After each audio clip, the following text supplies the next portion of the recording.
This podcast is going to feature one of the earliest LA style writing pioneers, Shandu from the L.A Bomb Squad. Hop in, grab a seat, and don't miss the bus. All right, everybody, welcome to Classic Burners, LA Old School Edition here. We're going to take this as far back as it goes, man. Right now in the house we have Shandu from the L.A Bomb Squad. And that is the earliest native LA all-star crews of dudes who were from LA. And it's an honor to have him here. For many years, we never thought we'd see him again because, he was a legend when I came into this already. He was already, had already done his time in the earlier days, and so when we would see his stuff, I saw throw-ups in downtown LA, Shan throw-ups that you had done in bays that ran for years. And so you were already a mythical legend back then. So, now it's just an honor. It's like, it feels really good to be able to sit here and talk to you and learn all that history that was lost, or just was gone, No, Skill, really, it is a pleasure to meet you. Thank you for having me here. The best thing that I saw from you is that skill at Belmont. That is iconic. Nobody has ever done that and will never do that again. That was the first and last time that thing was done there. And that's great. That's so cool, man. Well, thank you, my brother. Thank you. So why don't we get into the earliest days? We're going to talk about what was it like? When did you start? What was it like? And what got you into graffiti? Oh, wow. Loaded question, huh? Let's start with back in the 80s, right? That's when everybody was just kind of transitioning from Virgil to Belmont. So all these junior high to high school. Yeah, for those folks, right? Mm-hmm. Now, when we were in Virgil, we all had, I guess, different upbringings because of the, the neighborhood that you lived in before. And so for our viewers that don't know, what was your neighborhood? My neighborhood was 6th and Union. So it was right nearly about 5-6 blocks away from Belmont High School. Now, we lived in a building, apartments, and it was on top of a hill, Union Avenue. And we would walk to school. But see, walking to school was something else. We lived in that area that was saturated by 18th Street. So if you were from another gang, you would be punked, right? That's your neighborhood. But then if you walk down the street, you go into Temple. Now that's a different gang. And then you keep on going, it's a Diamond Street. And then, of course, Rockwood, right? And all this stuff. So everybody has their little territories. And if you belong to that territory, or if you're associated, then you're part of that neighborhood, right? You could get hit on, where you from? And of course, if you answer the wrong thing, that's pretty bad. So that situation didn't last a long time because all this hip hop sensation was coming in. And we decided, hey, listen, everybody knows how to tag. You have that muscle memory. So let's just go and do this very colorful. Colorful like the guys from New York, right? The subway art. That's what brought us all in. But subway art was more of a Bible for everybody. We passed it around. By the time it got back, you had tape on it and all this, tagging on and all this stuff. But we learned all the terminology there. We learned, that the colors and how to make the letters. So we used to hang out at a Radiotron. I don't know if you remember Radiotron with Carmelo. And Radiotron kind of, it let us loose. It let us loose to the point where you could go in there and do your graffiti on the books, or you could break dance, or you could pop lock. And of course, the film Breaking was filmed there. So we kind of saw the people that came out of there. And of course, the graffiti inside. And we saw it. It looks nice, But we were more interested in the walls outside. And Carmelo let us use all the walls outside. That's when we started, getting together with Rick and Primo D, Risco, and all that other stuff.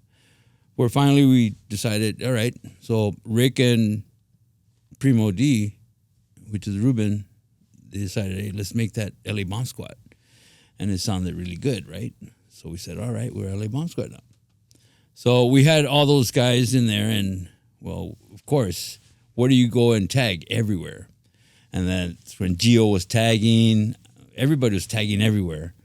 And the gangs didn't really know, well, wait a minute. These guys aren't crossing us out, and they're not from another gang. Who the hell are they, right? And that's when you learn how to become a graffiti writer versus a gangster, a crew versus a gang. Instead of fighting, then you just take care of it on the wall. What a lot of people don't understand is that when you put your stuff on the wall, that's you. I mean, you're really out there. So let it all hang out. Are you embarrassed? Are you cool? What? Are you cocky? You know, all that stuff just goes on that wall. And if you're better than that, can you do better? Don't ever cross it out. A lot of these kids nowadays, they cross all that stuff. Why? Because they think it's cool. That's part of the graffiti. No, there's a culture. There's a lifestyle behind that. And we taught ourselves how to do that from that graffiti scene in New York. You know, the racking. What is racking? Oh, well, you know, it's just taking off the rack, put it in your pants, and walk out the door. That's racking. But the other one is, toys. Who are the toys and all that stuff, right? Well, it happens to be the amateurs. We were all toys at one point. And, of course, you know, when you see something from 1983, ooh, that was me? Yeesh, don't look at it. But yeah, that's how it started. It's not bad, huh? For a few guys doing all this. Yeah. Well, L.A. Bomb Squad. What other crews were around back then? Was it just you guys? I know there was probably a lot of little different individual kids tagging, and I know the L.A. Bomb Squad was like the all-stars of that area. Pretty much all the best guys, right? Right. Well, see, what happened is more of Rick put L.A. Bomb Squad just kind of like on a little standby, because I kind of took off for a while and I was MIA for a few years. Let's just stay that way. And, well, he created K2S.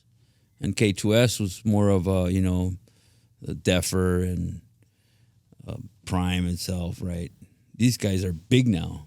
But we all started out just because, all these little tags on the side. And Belmont was ours, the Belmont Tunnel. Everybody thought, why can't we just go to the Belmont Tunnel? Well, there was a lot of different hurdles to get in there. And it wasn't just the cops, and you know very well, But you had that locked down too, so that's cool. But a lot of the films were filmed there, of course. And we went in there, painting. We didn't know that these walls were porous. And they had to put paint on it before you spray on it. And the first time I did that with that Risco and all that stuff, that paint just went inside. And get another color. And get another one. Get another one. Go racking. Yeah, that's what we used to do. Go racking and put it up there. I guess everybody decided that was going to be the mecca of L.A. And we had it on lockdown for a while until 2004 when it got knocked down. You were in there in, what, 97? Yeah, that was 97 when I did that. And then by 2004 is when we started hearing in the 2000s rumors that some company had bought it and they were going to develop. Right. And then they put up the sign. I think that we're, it's kind of giving a heads up. Yeah. And I think that's when people really started to try to. It's funny because everybody wanted to save it and make it like the Venice. I remember, I think it was even stashed in there and going against the City Hall. So in 1992, water got in behind that wall at the Belmont, between the wall and the paint layers, and it made a bubble. And I remember because I was piecing on that area when that bubble was there. And then it just kept getting bigger and bigger. At one point, I took a stick and poked it. And then I just said, you know what? It's getting in our way. Like, cause it was getting annoying. Like it was starting, like we'd have to paint like over it and it kind of threw it off. So we poked it and then ripped that chunk off. How thick was it? It was 1/2 inch thick. And I took a big piece of it to the hip hop shop. At the time I was working there part-time with Hex, and we had it displayed there, a chunk of the Belmont wall, you know. And cause, you know, the shop liked to honor the history and all that stuff. And so, you know, he displayed it like a museum. It's a relic now, right? Yeah. I mean, Wiley did my daughter's name in 3D. It said Nikki. And then he posted it on a mound. And that mound is actually the chip from Belmont. But the mound, since it's, you know, sanded down, you can see the layers. And it's cool. So that's behind glass. That's not going to go anywhere. You want to know what I got a big kick out of too? Was when we peeled that thing down, all those old tags that were on the raw wall were still there. So you remember the ones that in the background, like Clever wrote, like, read this to all graffiti artists. Like, if we diss each other, like, how can we ever, like, I don't know. He wrote like a message. Yeah. And Prime had a Reaper. Remember that? And a K2S. All the writing from those days, Chase tags, all of them were up on that raw wall still, man. And we were like, wow, we had known them from the pictures, right? And then now we're looking at them live. So it was really cool. Get Up Stickers is the ultimate bombing sticker. Made from military grade materials, these stickers are super easy to peel and were made for putting on tanks. So you know they're gonna last. So click on the link below to submit your designs. You don't want to sleep on this.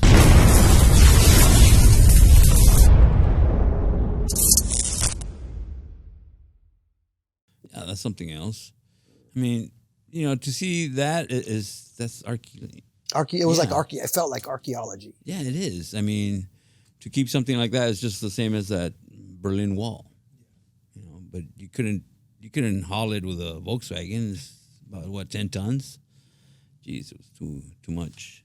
Let's talk about your battle with Graff 1. Whoa. We forgot that one. Okay. We forgot that one. Okay, let's talk about your battle with Graff 1. Because that is legendary. It came out in the book, and then you had the copy. Peter, can you grab us the copy of the LA Graffiti book? I think it's over there. Yeah, it's right there. What I'm holding in my hand right now is a copy of the History of Los Angeles Graffiti by Whisk and Relax, which goes into detail with the old school LA Graff history. Oh, yeah. And you have a chapter in there, okay? I have a chapter. Jeez. Yeah. And so, you know, in there, so if anyone's, you know, it's a very hard to find book, but if you ever get a hold of it, you could read more about Shandu's history there as a writer, you know, in the old days. But in here, there's a special section on classic LA battles. And one of those battles is talks about your battle with Graff 1. Yep. So it doesn't have a lot of writing. It just has like a couple of quotes. Mm-hmm. So I'd like this is your chance to just kind of break down what happened, and kind of tell us what it was like battling in the old days and what was going on with that. See, battling is one of those things where you become very vulnerable, right? I mean, when you put all your stuff in there and your first is like batting. Okay, let's see how far you bat, right? But in this case, it was Graff that came over and then put his piece right there. And we as L.A. Bomb Squad in the hood, right? Hey, what's up with this? Oh, let's go over it. And so I had an idea. Let's just put Graff on the bottom, right? And put Shandu on top with chains, you know, making more of that comic book hero thing, right? And I did. The only thing is, like I said, you know, the walls were porous back then, so it took a lot of paint. And back then, we didn't have that, you know, tools that they have nowadays, Montana and those tips, blue, pink, and all that stuff. We had Krylon, that's it. And testers, maybe, if you have them, right? But, yeah, I tried to do a lot of detail in the chains. And it was pretty cool because I was already teaching airbrush. So I figured that's the same concept, right? The only thing is that these tips, you couldn't really control them. I mean, you remember those, right? Yeah. Yeah, and then if you put them in the refrigerator, you get a little lower pressure, but not a lot, because then all of a sudden it gets hot again. Yeah. Unless you're doing that at night. That was when it was really good because it was low pressure. And what I did, I did that, but we went back and forth, you know. It was just one of those things where it just kept on coming back and fixing it up. But according to everybody, it's like, oh yeah, Shandu, he crushed it, and that's what it was supposed to be, crushing Graff. And I talked to Graff, once in a while, and like, yeah, you remember that, yeah. And we did a lot of like a tour and signing that book. And so yeah, we were talking. So we're friends. It's just that battle. Yeah, it is. It wasn't, menacing. I'm gonna go kick your ass and all that stuff. No, it was great, just fun, and it's just going back and forth, Now all these other battles, like what is it? Hex and Slick, and then who is it? Prime. It was fun. I mean, the Levitts. That's what it all brought up. But see, we were educated by the guys in New York. Oh, that's how you battle. You go back and forth. It was pretty cool. You were telling me that thing about what is it, Banksy and Robo? That they were going back and forth. But that's a Yeah, I mean, I don't know. The bottom line is that it's not. The information's gotten out that I believe it was just it was all just like a whole Staged thing, like a stage thing. Yeah. See, and that's what I mean. See, nowadays a lot of people believe whatever they see, whether it's on social media. But to know somebody that's authentic, and we talked about authenticity. See, that's where you say, oh, wait a minute. This is the real McCoy, that's not fake, or that's not produced or staged. Mm-hmm. This is the real guy. Like we said, it's coming out of the horse's mouth. That's true. So keep an eye out there, people. Do your business. Do some history searching. Well, that's what we're hoping to do with this show, Classic Burners. We're going to try to, have guests like yourself that tell the story from their own, you're telling it, so that's the way it goes. You know what I mean? What is it? Point of view? Yeah, POV. It comes from your point of view, and and so that's what's important is that you guys speak up and tell your own stories. Yeah, hopefully we'll bring Rick in here or something. Yeah, looking forward to that. So let's see if we can get Rick in here. Yeah, or Prime. Or Prime. Definitely two legends there that also represent that area. And they could fill in some of those pieces that come after your generation, because they kind of took that what they learned from your days, and they kind of took it forward. So, and I'm glad because these guys are doing great now, and that little turn, that Y in the road, was the right turn. Yeah, it was, and they deserve it. They were way ahead of their time. Those were, when I was a kid, they were already doing stuff that just like was unbelievable. It just looked like, in the book you see like there's robots, aliens and stuff coming from, some futuristic stuff that was just, and with the tools back then, it was with just pens. Yeah. Rapidographs. They're out, just their piece book stuff was incredible. I remember Rick doing a whole Rick, and it was just black and white, but he didn't go over it. He just all drew it one on shot. There. Yeah. And it looked like if you open a black book, it's all black and white. Cool. But that's when you say, oh, yeah, that guy is, he's skillful. Of course, we were younger back then, but still, doing that, I can't see anybody doing that now. Yeah. They have to go and sketch it out and do this, which is great, but if you want to be into this realm, this culture, if you want to call it, you have to go by the rules. Sure. Okay, so an important part I noticed in talking to guys from the, just from the Pico Union area, especially later on when I would talk with Duke and Deffer, Prime, they always gave you a lot of respect, and then they would always also give Risco. He seemed to be an important figure in the development of the graffiti from that area, and Belmont in particular. So please give us a little history lesson on Risco, rest in peace. Okay, Risco, Wedo, Jose. Now, Jose, we all knew him as Wedo, but he was Risco in L.A Bomb Squad, and we did a big Risco city. Now, why would we do that? Well, to me, Wedo was more like that social butterfly that everybody was cool with. He was that cool guy that, he passed by everybody. Hey, what's up, Wedo? Hey. He knew everybody and everybody knew him.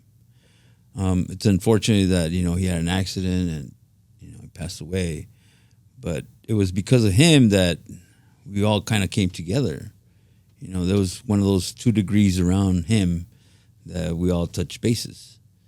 So yeah, Wedo was really cool. I mean, it's a shame, but you know, he's gonna be always a motivation for us, and that's what it was. Did you get to go out piecing with him when he did some?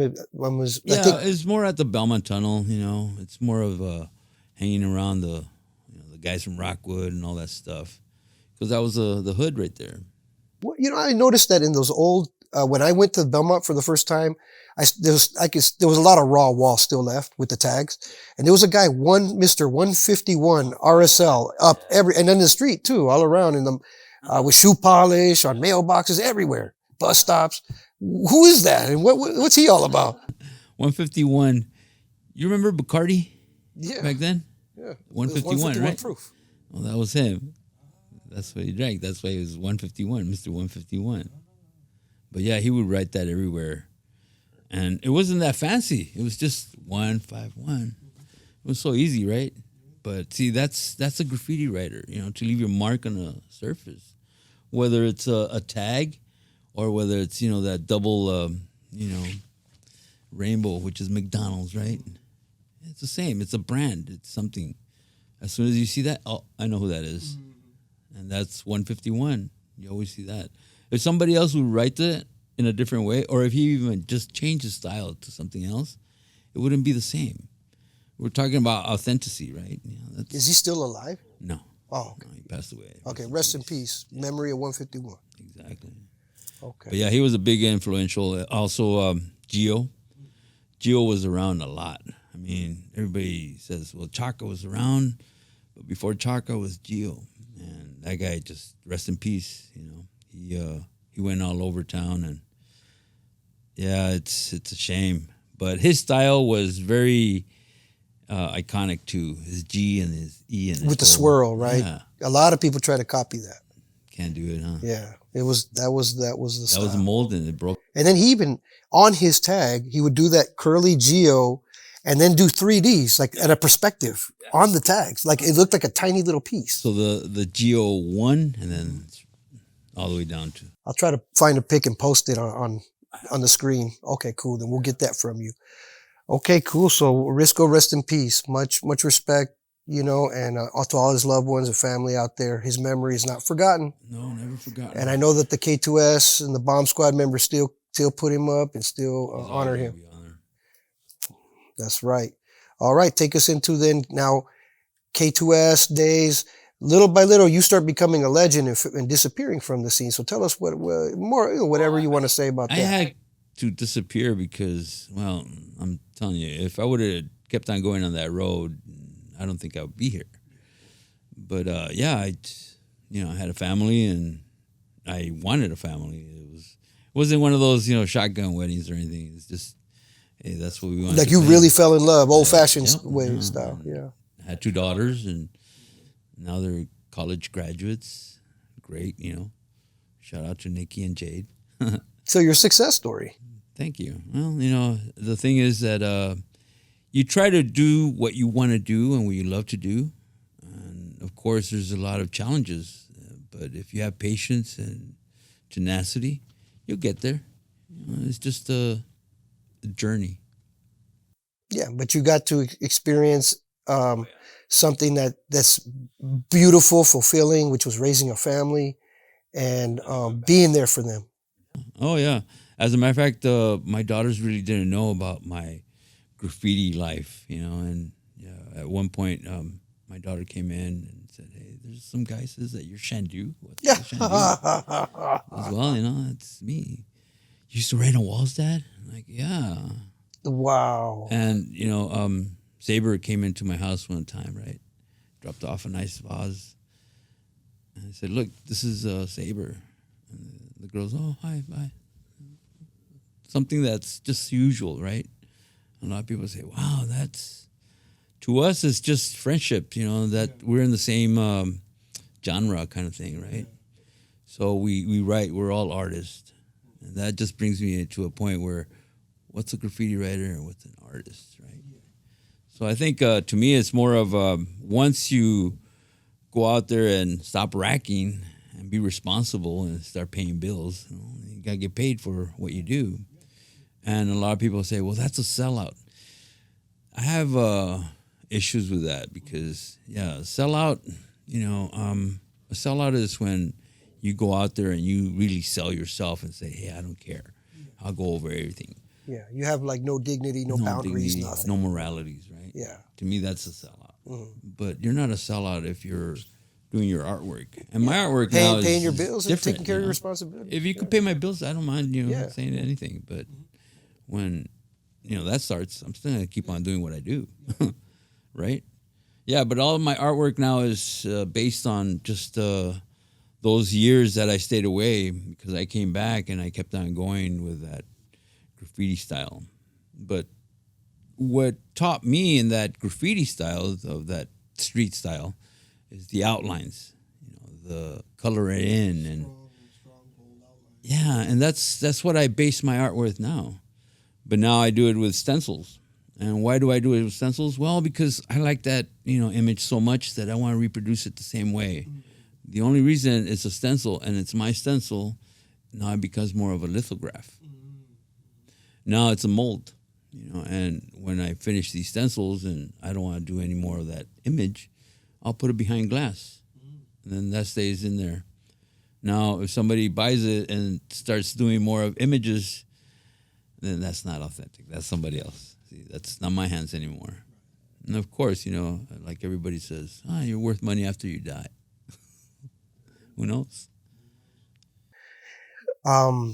With that being said, during those years that you were being a family man, I'm pretty sure you still did some other type, at least played with art, like art supplies, things like that. Well, yeah, I was more of a graphic artist. Yeah, so everything, dealt with graphics. So your mind was still creative. Oh, yeah. I mean, in high school, really, I was in the printing, class. So I would ditch all my other classes and go to print shop instead. So I stayed in the school, right? And people didn't like it because I would go back to that period, take the test, pass it, and then ask, well, how come you're not in class? Because it's boring. I'd rather be in print shop instead.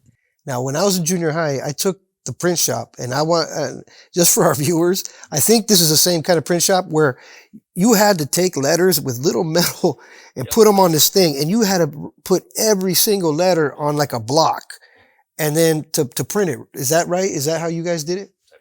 Typography and all that. It was crazy. It's because those are all in lead. I remember taking a trip to L.A. Times, and they showed us how these machines. And it was a guy that was sitting what it looked like a big organ, but he would type everything in here, and all these linotypes would come in and build, the whole sentence right there in front of you. And then he'll look at it, kept on going. But that was before all this technology came in. And I was fortunate enough to see that process go and change, because it went from that point, and then it went into the drums, which are just plates. They're photo plates. So it changed, and it just threw everything out. We don't want that no more. We just want this. And then Apple came in, and that's the iMac, right? And I remember testing it for the first time. A friend of mine bought one, and I was all excited. Wow, look at this. He goes, hey, you do a spray paint. I was teaching airbrush at that time, and this guy said, look, there's a little icon right here that you press it, and then with a mouse, you draw on it, and it looks like spray paint. So I was drawing on the screen with spray paint, but with a mouse. And it was cool. I was just, oh, wow, that's pretty nice. Kind of took the fun away, but for the graphics, it was great. And now you see that everywhere, right? Now you see people doing all this graphics on a tablet, and then, of course, putting it on tattoos, putting it on walls, projecting it. Everybody's an artist now. And it's great. Yeah, it's good business. I mean, I don't know if you would like something that's copied or you want something original, right? It's all up to you. Okay. That, and that reminds me of how, like, I had gotten a job a while back because with this OG guy who, it was called Art Tech, his company, right? And shout out to Art Tech. And there was a guy, Hector Ponce, and I forget the main guy's name, but him and his son, it was just a small crew, and a homeboy named Beiser got me that job. And so it was like 4 of us. And so he used to work with CBS. You know how CBS owns a lot of the billboards? Back in the days, they hand painted them all. And he worked, like this OG was from those lots. And he said that they used to have so much work to do. They'd have the billboards there. They were boards. And these dudes would have to paint them. And they used big brushes and oils and just, they had all these techniques to mass produce some painting. They were fast, right? They had to be fast. They were on a timeline. And it was all hand stuff, all hand painted, realism, using plotters and using dots and numbering systems like paint by number type stuff, but fast. And CBS finally went to printing and then eventually changed all their billboards, but they still had several walls on the buildings of downtown LA, like on right there by the Staples Center, those 3 walls that they always do a mural on. They had both sides of that. They had a few other spots that they were still needed an artist to do. So all those other artists eventually died or went into other fields, but he still kept those accounts with CBS. So I worked with him, man, and we'd be up on the lifts looking down at people like ants, bro. And we'd be painting everything. We couldn't see what we were painting, but from far away, it was real looking, you know, and, Wall Dogs, right? That Wall Dogs was the competitors of Art Tech. They were from Seattle or something like that. And, so over, you know, I just realized how the transition, how he was keeping alive something that no longer existed. Nope, it doesn't. You know, Because and that everything was changing, but there was still a way that you could still do it. You know what I mean? Yeah. See, I looked into that too as a graffiti writer. You want to do a big piece really quick. So, of course, that's the reason why I picked Shandu. Because he's supposed to be a genie, you know, from a movie. Is that where the name from? That was one of my main questions. Like, where'd you get the name Shandu? It came out of a movie, a black and white movie. It was a genie. And I just like, oh, wow, Shandu, right? It's kind of like, you know, magic.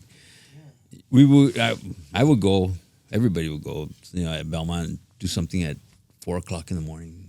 And then all of a sudden at 7 o'clock, you see the janitor just wiping it out. So I would go at 6 o'clock and take pictures. I said, wow, look, see, that's how a genie just, wow, look at that. He did it really quick. And that's why you see all these throw-ups.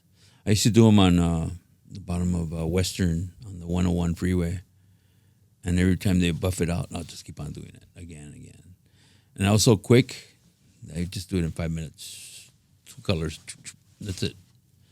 But, well, then the 6th Street Bridge, too. That's where, yeah, I got stopped by the cops right there. With Ozrock, rest in peace. No, Ozrock is a guy no one hardly ever talks about, but he was like a real good breakdancer, and He was the whole good bebop, at you know, everything, graffiti, everything. Right? Yeah, right he did everything. He even ran too. Dumb butt, you know, rest in peace. It's just that, yeah, we were all. I told him I was gonna go piecing, and then all of a sudden he says, "I'll go with you." All right, so he came out. So he's doing his Ozrock on one side of the bridge. I'm doing the other. It's a Shan every time he comes out. And then all of a sudden, the cops, he starts running, the cops, shut up, just drop the can and keep walking. He kept on running. And then he ran past me. I'm walking down, you know, all of a sudden, he runs back the other way, and there's more cops going that way. I keep on going. And all of a sudden, I just jump over, hang on the side of the bridge. And there's a cop on the bottom with a flashlight. Hey, get up there. But back then, I mean, they put me in the glass house, you know, and they let you go in an OR. It's just like a ticket. That was it. So I never really spent, you know, quality time in county and all that stuff. I didn't get my butt checked and all that stuff. You got to see the glass house, though. That was a famous old jail. It's not there no more. Yeah, it ain't there anymore. I know it well. Yeah, so I was held in, you know, with all these drunks and all this other stuff. Yeah, it was always grimy. Always like a lot of like bombs. Ozrock started doing push-ups right there. Like, oh my God, I gotta get out of here. Just relax. Nothing's happening. That was it, yeah. Everybody knew who was doing what, right? It's just that I never came out and played with the rest of the guys, right? Mm-hmm. But Raul, which is Frame, he's the one that kind of brought me in. Asked me, hey, you want to do a piece? And we were doing pieces that San Fernando and Glendale Boulevard. And it was just an empty lot. There was canvases all over. And I started doing one. And who showed up next to me? David Arquette. He's supposed to be someone. Oh, that's cool. He skipped on leaving and stuff.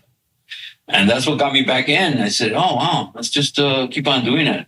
But that's when I started doing more artwork because I started out doing sculptures, bronze sculptures, Nickel Park.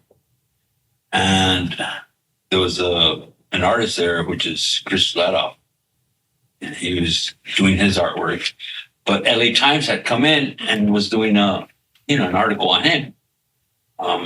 The only thing is that I kept on going in there and saying, hey, I just want to see that. And I'm drawing. And I'm doing another piece on the other wall, which is his version, right?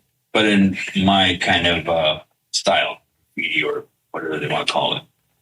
Now, this guy kind of got a whiff and said, who's this guy? Keeps on going back and forth. So he asked me, hey, so what do you do? Oh, I do this. Oh, so the article kind of changed instead of Chris to me. So the whole article is kind of half of his and half of mine. Then in the LA Times, it said, can we take a picture and you'll be in the front and Chris will go back? He goes, oh, nice article. It's supposed to be about me, but not about you. And after that, I couldn't just, go out there and say Shandu. Yeah. But for all that time, I remember a lot of people saying, well, Shandu, who's that? He's black. No, oh no. He's white. No, he's, short, fat, tall. And that was fun. I mean, it is, because you're standing next to people, they're talking about you and they don't know who it is. And you're not going to say, oh, I'm Edgar. I'm not Shandu. Mm-hmm. But after that, you can't do anything about it. So you have to go into a legal kind of way of doing it. And this is what I'm doing now. Well, I was mentioning this to you earlier, that when the Belmont was right about to close, there was like a timeline piece production done there that went through the timeline of the Belmont Tunnel on the wall. And it started from 1980 something, 1982, all the way to the whatever year that was, 2004. And your piece was in there, a new piece that you had done. And I mean, it was awesome, bro, because it looked really up to date, modern and clean. And yet it had the feel of the stencils and stuff, like you were incorporating also mural type of art within the graffiti structure. And I just thought it was beautiful, man. So tell us about that production. That was a BESC production. Mm-hmm. So BESC, which is BESC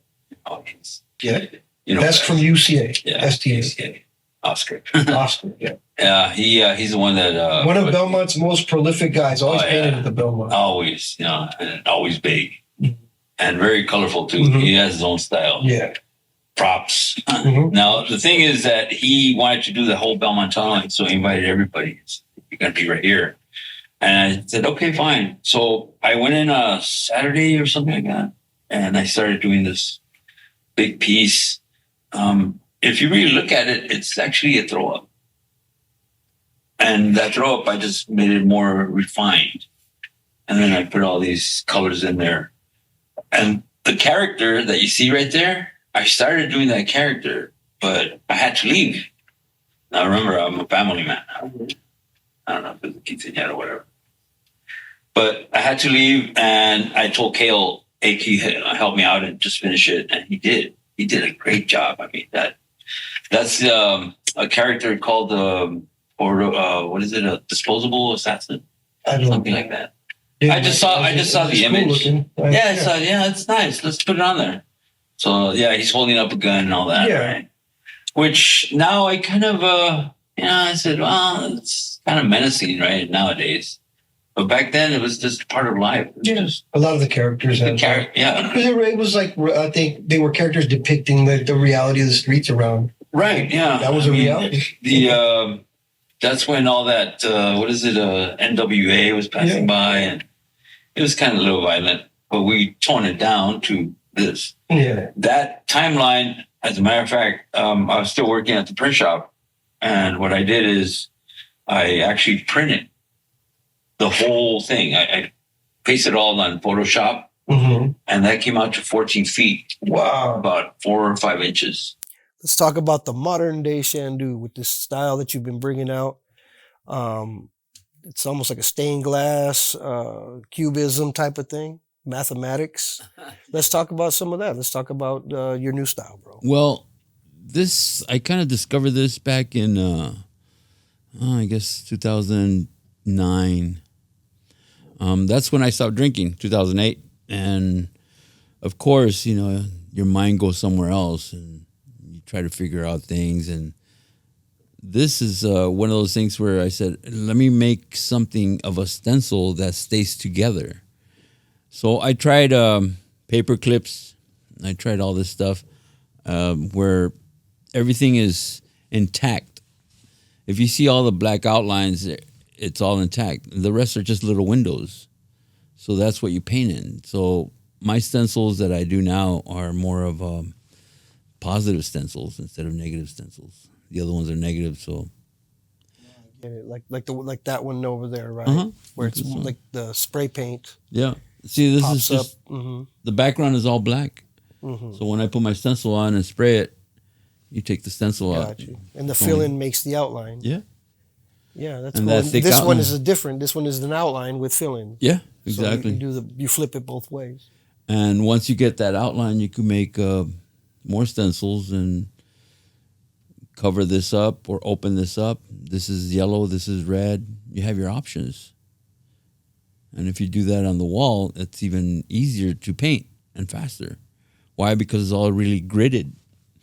Half, quarters, you know, circles, degrees, and all that stuff. And it all makes up one image. Yeah, so I've been doing that for a while. I've been teaching kids how to paint this with spray paint, and they get a kick out of it. Not obviously, you know, little kids don't do nudes, but I have cactus and little hearts or Easter eggs or something like that, but in the same format with the same ideals. And that's all came out of graffiti. So see, yeah, graffiti just went full circle for me, at least. That's really putting, you know, in perspective that anybody could do this. Is there, what can we expect to see from you as an artist? What are your goals? What are some of the things you're going to try to work with in the future?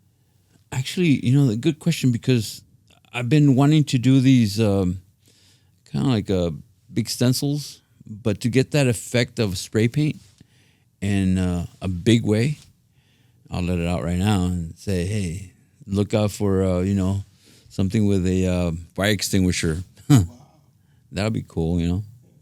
And if not, I'm just going to keep on doing more artwork. It's a different style, but it's the same kind of concept without the outlines, that's all. So it's very abstract, which is pretty cool. And so you're teaching Yeah, yeah, I'm showing little kids, you know, how to paint, and adults too. But you know, it's a matter of a skill. You just got to practice it over and over and over. Their confidence builds up when you take stencils like this, and they see the finished product and say, hey, I did this. So to me, that's great.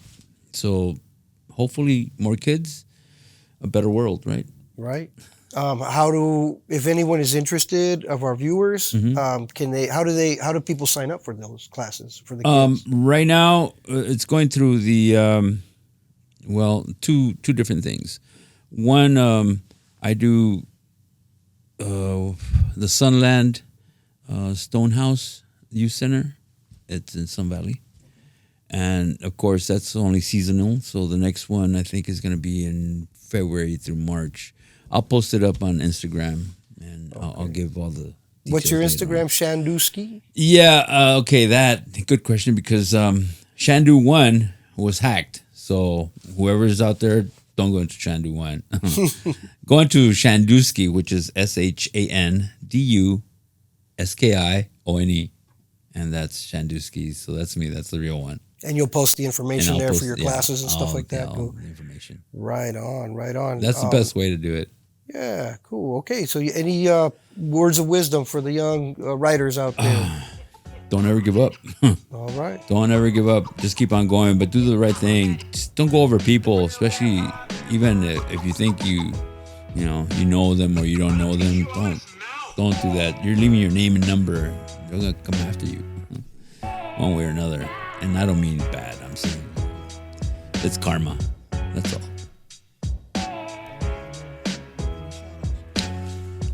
Shout outs, of course, to all the guys from L.A. Bomb Squad, K2S, STN. To mention them all, I could stay here forever. But yeah, especially Rick, Deffer, and Prime, Styles, everybody, just I could keep on going, and then they're going to ask you, hey, how come you didn't shout out? I'm telling you, everybody's out there. Yeah, and thank you.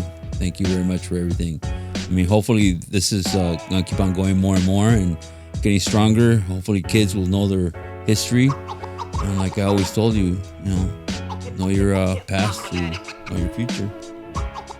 It is.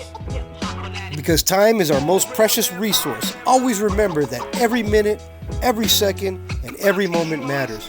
So let's do our best to live a kind, compassionate, and loving life. And God willing, we'll see you in the next episode. 1.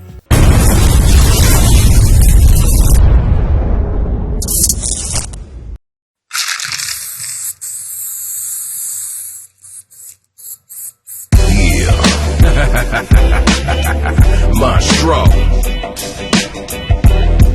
Rocker, tie lady. The natives are restless. Yeah, I say the natives are restless. The natives are restless. Rocker, Irish science. Let's go, let's go. Yo, let's gather here a second, take in the atmosphere. As I steer this vessel like a Chevrolet Cavalier, I'm a native to this culture, chasing vultures up out of here. Fuck out of here, a lot of work put in like Vladimir. We dismissing fear, listen here. If your loyalty shifts over clout to the point where you disappeared and disappear, you overlooked those who wrote the book. How does that work? How you a factor when there's gaps in your chapters? Let's cancel the chatter off the grid, damage your scanner. Shed some light in this tavern and hold this mic just like a lantern. I don't settle for the standard or nestle in the pasture. Turn a happy camper into a snack for a pack of panthers. My pops would often reminisce on the mothership landing and then become sad in it. How the brothers disbanded over money mismanaged.